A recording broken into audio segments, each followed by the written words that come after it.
Hey guys, TrekWorks here with you. Just a midweek update on our Reliant. I was able to put in a few hours last night working on it, and I want to show you guys what I've gotten done. I've came in and I've put my navigation lights here on the top side of the saucer now, and I started putting in some of these little beacon lighting effects. The one there at the back of the bridge and the two red ones there at the back by the rear crystal.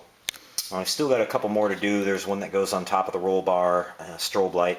There's two that go on the back of the engine nacelles. And there's two white ones here that go in each corner that flash at the same rate as these do. So those are just minor things. I wanted to say I'm really happy with that Evans lighting kit. It's really worked out perfectly. The instruction sheet tells you where to put them all, and I actually ordered some resistors thinking I needed them, and I found out later by looking at these LEDs with this heat shrink, he's already got them installed on there. They're really nice small ones, so it's basically ready to go. Wanted to show you some of the bridge detail going on here. I got my little red window there at the front that I was trying to get, and did some painting on that, some detail work to get that to look the way I wanted it to. And then back at the rear here I've got the officer's lounge all sealed up, and if you can see it from here, I've got the docking bay port there at the back of the bridge lit up to simulate that ring of that door being lit, and the little lights that are inside there next to the corners there where it docks, and a couple little light details up on the top. Back here I went back, and you guys might remember on those corner panels there, they were way overly bright. Now I've got them just right where they're showing up just a little bit, and you can actually, with the light on, you can see the grid lines now on there, and they're not being completely blocked out. And I've got my shuttle bay detail here pretty well squared away.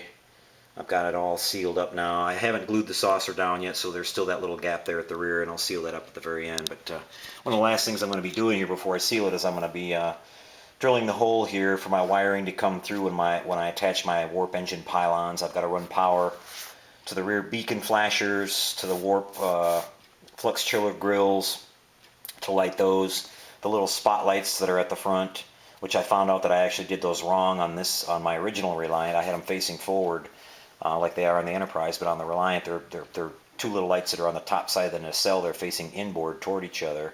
So I'm going to do that the right way on this one, and then I'm going to use some backlighting to highlight the registry numbers here at the back, like you see them kind of with that kind of halo effect around there. I'm going to do that with that Raytheon effect I talked about, where you tape off the inside of it, spray it black, pull the tape, and when you put your LED behind it and spray the rest down in white on the outside, it'll give a nice glow through effect and light up those little registry numbers. So pretty happy. Now, one of the things I wanted to show you guys, this worked out really cool, something I wanted to try for a while. When you're working on a model and you're lighting it, and I've got a lot of questions asked about, okay, how do you seal your model all up, and do you go back and when you have to do more painting after that, do you mask off all those little windows and things like that? And that's one of the things that I've always done in the past. I've used liquid mask. I've actually cut out little pieces of mask. I've done different things, but one of the things I found out that I wanted to try that actually worked out really good is there's this product called Microcrystal Clear, which is commonly used in the hobby for a lot of railroad modeling guys use it, but it's basically what it is its looks and its consistency is like Elmer's glue. It's white in appearance, and when it dries almost completely clear. Not 100% glass-like, but very transparent. And then there's this other product out there called Formula 560 Canape glue. It's made for gluing like canopies on model airplanes, or a lot of people in the RC model airplane flying guys use this stuff because it's also fuel resistant, but it also has the same consistency as the Elmer's glue. And this stuff here dries a little bit opaque, in other words, not totally clear. And so I kind of like that. I mean, depending on what area you're doing on your lighting on your ship, you can either go with, you might want it to be really clear and transparent, or you might want to have a little bit of an opaque effect for it because you want it to be lit, but you really don't want to see in there. So basically what I did here at the front, just to show you how this turned out. Now, if you look, you're not seeing that usual kind of glare that you get with LEDs flashing through and things like that, where it looks fake, where there's obvious LEDs behind these little window ports, twinkling as you move around. And so that product, sticking that in there, and I wanted to point out too that The double density LED tape that I used in the warm white is giving me the, if you can see it here, it's giving the exact right look that I wanted. Where it's not white, it's got a kind of a yellowish look, more of a natural light like cabins would look inside of a ship, and not kind of the more glowing white that I did this on purpose up here at the top. I wanted the bridge to look a little bit more just different and a little bit more intense lighting around it, but on the window ports. So basically what I did here is you take this little syringe, which you can get at any drugstore or maybe even a pet supply store for giving your pets medicine, and stick it in this bottle here. And it's kind of thick, so you have to draw it up in there a little slow and just let it kind of fill in there. And I just wanted to say that I probably use maybe that much in this syringe to do one whole side, or actually both of these front areas of this entire model, so you don't need very much at all. And the beauty of this is I stuck this little glue tip on here to give it a little bit finer point. And when you push this in here, that's using this syringe actually helps to push a little bit of it inside the hole. And being that it's like Elmer's glue and it doesn't leave any residue, you take a like a paper towel or a wet rag, and you just, as soon as you're done doing that, just wipe it right off, and it leaves it all nice and flush on there. It doesn't leave any residue on your paintwork or anything whatsoever. You could do that over top of decals, whatever you like, and just as long as you have a little bit of water with it, and just wipe it right off. And you'll see that when you first do that, the material will be totally flush with your window. It'll look flat. Well, as it dries, it shrinks up just a little bit, so it pulls it back in that hole for you just a little bit, like a recessed window port would look. And there you go. I mean, that's the result when you're done, and that just looks great. And you can see having that crystal in there is better for your lighting, because when you move your angles around here, you get consistent lighting. I notice a lot of guys, some of their builds that you'll see, when you change angles and things like that, the lighting will kind of disappear, and that's something that I kind of had to figure out for myself too in some of the kits that I did.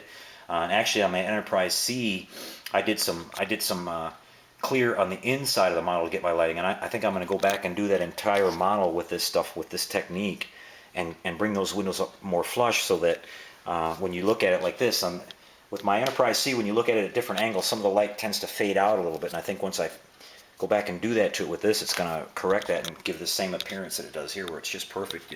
It's lighting up from basically every angle, so really cool. Now I haven't done any of it on the sides yet here.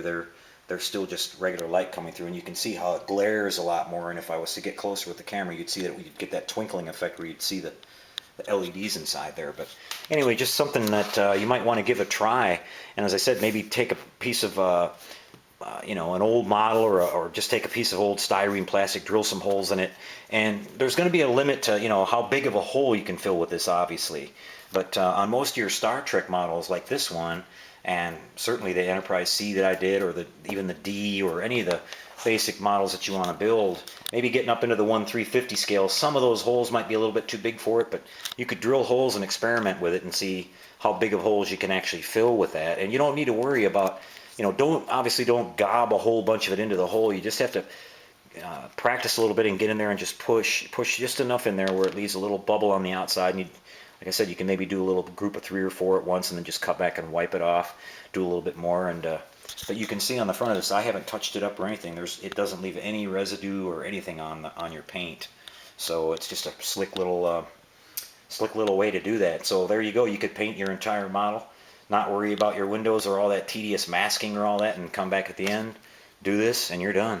Let it dry overnight, and you come back in the morning, you'll have nice clear windows. So anyway, I hope that might help you guys out on something like that, and I'll be back in a couple more days. I should be to the point where I've got my walnut base here. I didn't know if I showed you that or not, but I've gone and worked this all down really nice. I've got it all beveled on the edges, and it's got a double bottom, and it's hollow on the bottom side here. So what I've done is I've gone ahead and ordered. There's a company out there called Laserfire Creations, and he's a Star Trek guy. And basically what he does is he cuts out these really nice plaques with a laser, and they're made to be backlit. So I've ordered one in black that's going to have the USS Reliant NCC 1864 Star Trek II, The Wrath of Khan below it. And it's all going to be done in the exact fonts that are on the actual ship, the correct ones for the movie series of ships rather than the original Trek.